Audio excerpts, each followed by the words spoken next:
All right, so today we're diving deep into some serious family drama. Oh, yeah? We're talking about Abram and his nephew Lot from the book of Genesis. Specifically Genesis 13. Now, have you ever, had a roommate situation go completely south? Oh, yeah, definitely. Or a business partnership that just wasn't working? Oh, I've been there. Okay, so imagine those tensions, but magnified times 1,000 Right. when you're talking about flocks and herds. And like an entire promised land. Exactly. We're talking huge stakes. Yeah, this is a big one. So the story picks up with Abram and Lot returning to Canaan from Egypt. And let me tell you, these guys are loaded. Like seriously wealthy. Okay, so more than just your average shepherds. Oh, yeah, way more. The text describes Abram as very rich in cattle, in silver, and in gold. Wow, so like rock stars of the ancient world? Pretty much. Yeah. But here's the thing. Their success actually becomes their problem. Oh, how so? Well, the land simply couldn't support both their massive herds. I see. Too many animals, not enough space. Exactly. And back then, grazing land wasn't just about wealth, it was about survival. Right. For nomadic people like Abram and Lot, livestock was everything. It was their livelihood, their food source, everything. So I guess sharing wasn't really an option. Not easily, no. Imagine trying to run two competing businesses. Out of the same tiny office? Exactly. Sooner or later, something's got to give. Okay, so we've got limited resources, rising tensions. It's a recipe for disaster. So what happens? Does it turn into a full-blown family feud? Well, but before things get too out of hand, Abram steps in. Okay, he's the voice of reason. Yeah, he sees the potential for conflict and does something pretty amazing. What does he do? He proposes a solution. He says to Lot, "Please let there be no strife between you and me, and between my herdsmen and your herdsmen, for we are brethren." Wow, so he's basically saying family over everything. Exactly. He's prioritizing peace and unity over personal gain. I mean, it sounds simple enough, just split up. Sure, but wouldn't you be tempted to hold on to what you have? Especially if you were Abram. He got the promise of this land first. That's a great point. Abram's decision goes beyond just avoiding a fight. So it's a deeper statement about his character. It really is. It shows his faith and his trust in God. He's saying, my relationship with God and my family is more important than stuff. Exactly. He's playing the long game. Okay, so Abram takes the high road. He even lets Lot choose first. Yeah, he gives him first dibs on the land. So what does Lot go for? What does he pick? Lot, being a practical guy, he sees the fertile plain of Jordan. Oh, prime real estate. It's described as well-watered everywhere, like a paradise. Yeah, I can see the appeal. Definitely tempting. The text even compares it to the garden of the Lord in the land of Egypt. Wow, places known for their abundance and beauty. Right. So on the surface, it seems like Lot made the smart choice. It's like choosing between a penthouse apartment and a country cottage. I guess it depends what you're looking for. But there's a catch, right? This is before Sodom and Gomorrah were destroyed. Oh, yeah. We can't forget about that. Those cities have a pretty bad reputation. To put it mildly. So do you think there were already signs of trouble brewing back then? Well, the text doesn't explicitly say Lot saw any red flags. But it's possible, right? I mean, come on. It's definitely possible. The men of Sodom were already described as exceedingly wicked and sinful against the Lord. Yeah, so maybe Lot was so focused on the good stuff That he overlooked some pretty serious warning signs. he was blinded by the fertile land. It happens. And meanwhile, Abram's left with what seems like the less desirable option. Right, he's seemingly got the short end of the stick. So what happens to him after the separation? Well, this is where things get really interesting. Remember how Abram prioritized his trust in God? Yeah, over material wealth. It seems like that trust pays off big time. So there's a silver lining for Abram. Absolutely. After the separation, God appears to Abram and reaffirms his covenant. Wow, so he gets a personal visit. Not only that, but God promises him not just a portion of land, but the entire land. Wow. So Lot gets the fertile plain, but Abram gets everything. And countless descendants, too. Talk about a long-term investment. Right. It highlights the contrast between worldly gain and divine favor. Lot chose based on what he could see, the immediate benefits. He was playing the short game. But Abram, he trusted in God's promise, even when it didn't make sense. And ultimately, that's what sets him apart. So Abram might be thinking, okay, I may not have the fancy land right now, but I've got something even better, God's unwavering promise. Exactly. And his actions reflect that understanding. What does he do? He moves his tent to Hebron and builds an altar to the Lord. A physical sign of his faith and obedience. He's not dwelling on what he's lost, but focusing on his relationship with God. Wow, that's a powerful contrast. Lot's setting up shop near a city about to face some serious consequences. Yeah, and Abram is deepening his connection with God. It really makes you think about the long-term implications of their choices. It certainly does. And it sets the stage for some pretty dramatic events that unfold in the next chapter. Oh yeah, things are about to get interesting. So stay tuned for part 2 of our deep dive, where we'll unpack what happens next in this incredible story. You won't want to miss it. Okay, so we left off with Abram strengthening his connection with God.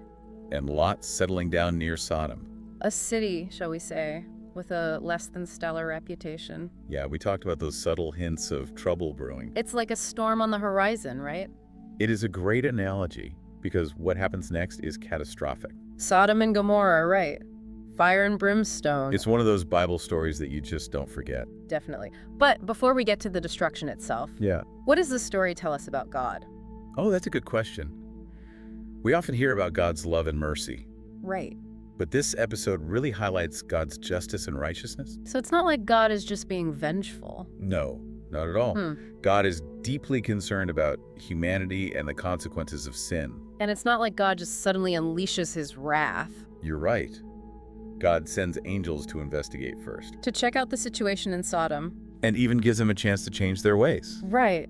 And the angels go to Lot, and he offers them hospitality. which actually puts him in a very dangerous position, Yeah. When the men of Sodom surround his house. demanding that Lot hand over the angels. It's a chilling scene, really shows how bad things had gotten. It does. But it's interesting to note Yeah. that even in the midst of all that wickedness, you have Lot trying to do what's right. And God makes sure he's protected. God instructs the angels to rescue Lot and his family before the destruction. So Lot isn't completely innocent, but God still shows him grace. It's a powerful reminder. But then things take a really dramatic turn, don't they? They do. As the angels are leading Lot and his family out of the city, Mhm. they give them very specific instructions. Don't look back. Right. But Lot's wife, well, she can't resist. She looks back, yeah. Overcome by curiosity or maybe grief. And she turns into a pillar of salt. A stark consequence for disobeying God's instructions. Lot and his daughters are spared, but they still lose everything. Their home, their possessions, their entire community. It just goes to show being near wickedness can have serious consequences. Even if you try to do the right thing. So Lot may have thought he was getting the good deal. But in the long run, it cost him dearly. Now what about Abram? He's back in Canaan, seemingly miles away from this drama. Right, he's off building altars. Does he play any role in what happens in Sodom and Gomorrah? He does, and it's pretty amazing, actually. Okay, tell me more. When God reveals his plan to destroy the cities, Yeah. Abram doesn't just sit back and watch. Really? What does he do? He boldly intercedes on behalf of the people who might be living there. So he's like questioning God's judgment. In a way, yes. It shows the unique relationship Abram had with God. It was more than just fear and obedience. It was a dialogue, a real conversation. I can't imagine having the guts to question God. Abram pleads with God to spare the cities if even a few righteous people could be found. Wow, that's really powerful. He's standing up for what's right. It shows the depth of Abram's compassion and his faith. So he's not just sitting back passively. No, he's actively involved in the story. And even though he couldn't save Sodom and Gomorrah, he did make sure Lot was safe. Exactly, and I think that's important. Abram and Lot made different choices, They took different paths. but they were still family, their lives were still intertwined. Yeah, I see that. And Abram's actions really highlight that. That responsibility to care for each other, even when you disagree. So Lot makes what he thinks is the smart choice, but ends up facing hardship. Right. And Abram prioritizes faith and generosity. And his relationship with God grows stronger.